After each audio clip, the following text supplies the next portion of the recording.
Hello, how are you doing? Hope you're well. Thanks for joining me again.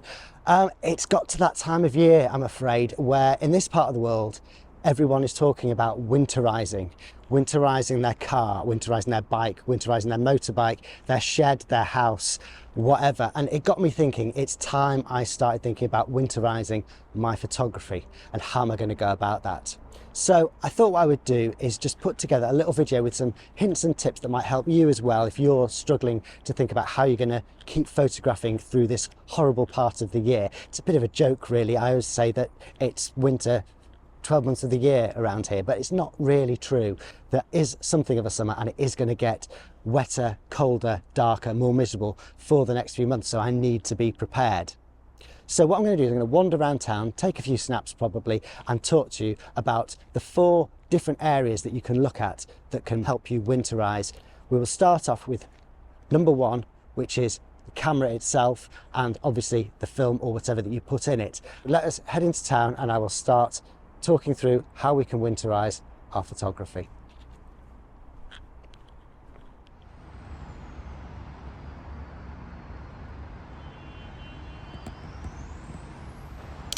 So it's actually started raining a little bit now, but I'll head towards Canal Street around that area.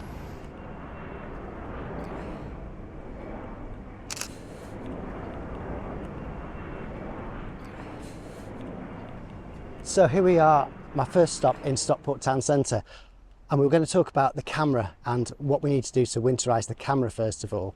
Now, I've got with me my old 5D Mark II, and I've also got with me my film camera, my XA2, so I'll talk about both, but I'll start with this one. Now, first thing I would say is make sure that you've set your base ISO higher than you would in the summer. Now, it may be obvious, and obviously it's horses for courses, but I generally walk around with my camera with a 200 ISO during the summer. It's surprising how little light there actually is in the winter, so I go up to a 640 base ISO. Now obviously it changes depending on what you're doing, but those are just like general rules, and if you've got customizable settings I would change those to reflect the winter. You may disagree with me about what you should set your ISO to, but bear in mind that you want to change your customizations for the winter, so that if you've got ones for streets, ones for sport, ones for whatever, they are suited to the conditions. And obviously with this, usually I would load it with Kentmere 100 or maybe a Colour Plus or Gold. In the winter I will go for a Kentmere 400 and I will go for an Ultra Max, or if I could afford it I'd go for a Portra 800, but I can't afford it so I won't. The other option is obviously pushing the film to be able to use a low ISO film at faster speeds, but again you've got to remember to set your camera up for that. So yeah, film or ISO speed is important. The second thing is it's going to rain a lot more, so I try and use weatherproof equipment where I can. I've got some lenses which are weather sealed, some which aren't, camera bodies which are weather sealed, ones that aren't. This body I think is weather sealed, the lens isn't. I've never had any problems with it, but if I'm at all concerned I'll put it in a plastic bag and stick the lens out, so at least that is covered. That's another reason why I take this one rather than the other film cameras that I've got which don't have an integrated lens hood, because that keeps the lens dry most of the time, and that is really important. I take my picture, straight away I've finished, it's closed, I'm back in a pocket where it's dry. That is really important. With this, if I've got a lens cap I will use it. If I haven't, I will make sure I keep the camera pointed down, and I usually have my hand over the lens like that to protect it further from the elements, from rain in particular. If I've got a lens hood, I'll put a lens hood on it, but sometimes it makes it bulkier, it's not convenient. There are reasons why I don't tend to use lens hoods, but I will use my hand as a lens hood to keep the rain off, the snow off, etc. Something which I see people do all the time, which I can never quite understand, is they want to check if it's raining whether they've got water on the lens, so they go like that and look, pointing the lens at the sky. So if there wasn't water on the lens to start with, well there certainly is now. So try and keep it pointed down at all times except when you have to shoot, and when you shoot up try and use your hand as a protector. When you've got a camera with interchangeable lenses, I try and change it as little as possible outdoors. Water obviously can get in and mess with the electronics, but also if you're going from cold conditions to warm conditions and vice versa, it'll be the other way around, warm to cold, you'll get condensation forming inside if you open it up and start messing with it. So that's something to be avoided. Another thing, I always make sure got plenty of batteries in the winter, because they do go dead a lot quicker than in the summer. As soon as it drops down to a cold temperature, these die really quickly, and my Lumix is even worse, so I have to be really careful with that. Something also that you might be interested in is, in terms of protecting the camera, is the camera umbrella. I will put a link to the video about that, because I have talked about the problems of shooting in the winter already. So follow that link and find out more about the camera umbrella. I won't go into it again here. Right, so that's enough about cameras. Let's talk about clothes at our next stop.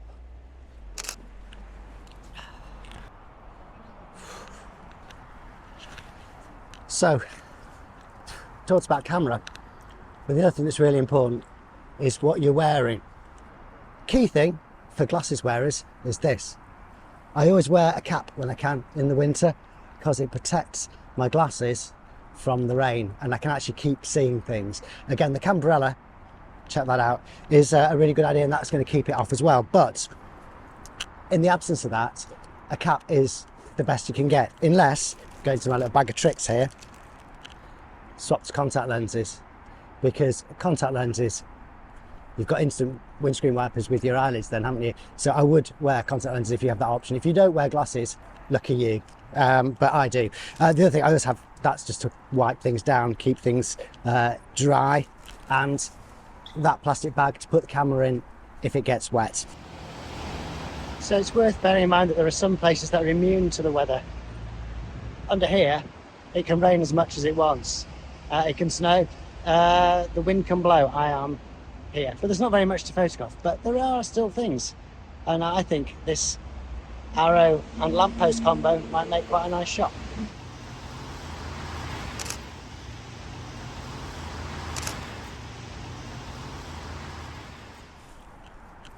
Wearing gloves. Gloves are really important to keep your hands warm so you don't freeze up and can't do things. But there is the problem of being able to operate controls. Again, I like it when you've got simple cameras and simple controls, fewer things to operate. But if you have got touch screens, these gloves do have touch screen enabled finger ends. So that's well worth bearing in mind. Get gloves which have those if you're going to wear them. The other thing, a little bit more extreme perhaps, wear ski pants. You can even sit down on a wet bench and you'll probably stay dry, and just to be able to sit down for a moment makes a huge difference. But just to feel toasty warm and comfortable when you're shooting is just really, really important, and it will help you continue to go out and take photographs. Also, obviously you need a raincoat. I'm actually wearing a leather jacket, and I find a leather jacket is the best thing. It keeps the rain off far better than a waterproof really, but I've got reasons for wearing a leather jacket. You might not want to wear a leather jacket. So there we go, some little bits about how you prepare yourself and your clothing for winter. I also wear boots so that I don't end up with wet feet, or I wear trainers which have Gore-Tex, and layering up, lots of layers so you don't get too sweaty when you're moving around too hot. You can pack them in and have a big bag to put your stuff in, but not so big that you get absolutely worn out carrying it around. So that's the physical side of what you wear. What about the mental side? What about your actual attitude? That's something really important as well, and we'll talk about that now.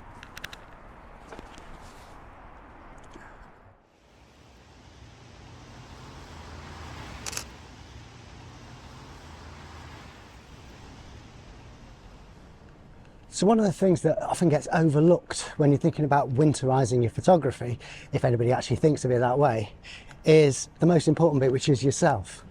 Talked about the clothes that you wear, talked about the gear, but it's about protecting yourself from not doing it. You've got to stay healthy. You've got to have a positive attitude. You've got to give yourself reasons to go out and make plans so that you don't stay in. I don't know about you, but I get really sad in the winter. Probably SAD sad, but who knows. But what I like to do is have plans that get me out to take photos. Because if I've got plans, then I will do things and I will feel better and I will have an end result as well.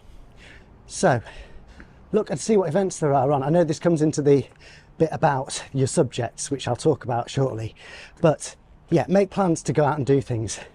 Yeah, there's less light in the winter, but that means that if you want to shoot a sunrise or a sunset, you don't have to get up at stupid o'clock, you don't have to stay up till stupid o'clock, cut into your valuable pub time or family time.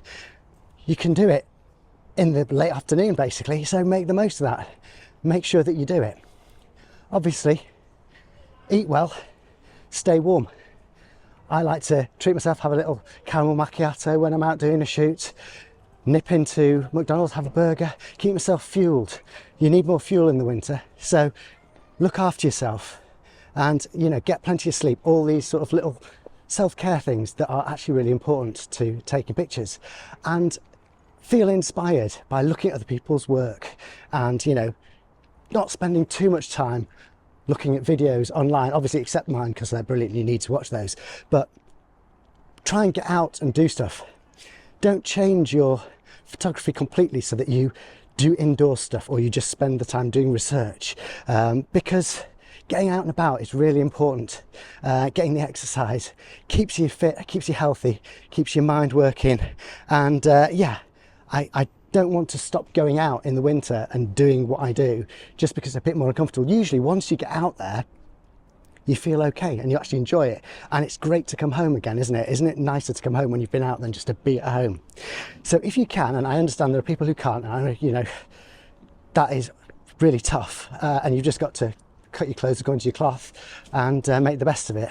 But if you can get out, if there's not a good reason to stay in, go out and make a plan to do it. Don't just think, well, I'll see how I feel tomorrow. Plan something so that you feel you have to do it. If you've got a friend to do it with, rope them in as well, because it's always easier when you've got someone to do things with. But then if they can't do it, if something comes up and they can't do it, don't think, well, I'll do it another time. Just go and try and do it without them, unless it's something where absolutely you need a person with you for safety or practicalities. But, you know, don't miss the opportunities. The winter is long, but it will end. And yeah, you just got to make the best of what you can while you can. So let's move on to subjects for winter, because that is a really important thing as well.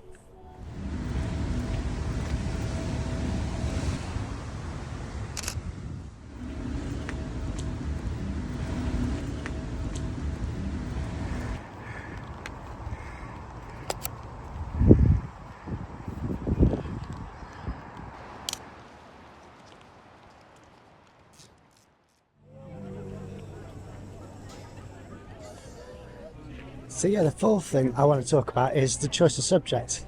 So I'm here in this market, and that is the sort of thing that is really nice to photograph in the winter. It gives you something bright, and there's shelter all around, and there's warm drinks, and there's little bits to see, and lots of life. And that's what we need in the wintertime, rather than necessarily going out into the depths of the countryside or standing around on a wet street corner in the city. But it's all part of the experience. So this is one of the subjects that you could pick. And for other subjects, I guess what we're talking about is things that really make a point of winter. You can get some really good shots if you can bear being out in the horrible weather. Puddles, reflections in puddles, people huddled under umbrellas, people's breath in the cold air, the darkness and the light glowing out of the darkness, mists, all that sort of stuff. And as I said, doing projects really helps. It can inspire you to get out there when you really don't feel like it and keep you going. Look at the January project that I did this year, for example. I know it nearly broke me, but it did get me out there, and it got me taking photographs at a time when I otherwise wouldn't do. You can find subjects that work with the winter, as well as finding subjects that help you avoid the winter too.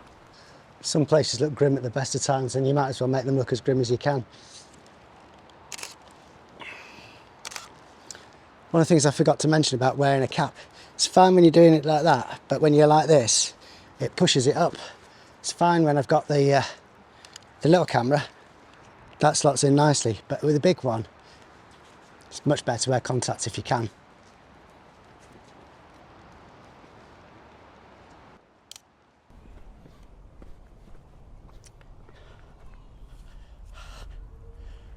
So there we go, that's pretty much it, but there was everything else that I was going to talk to you about, and that is safety always.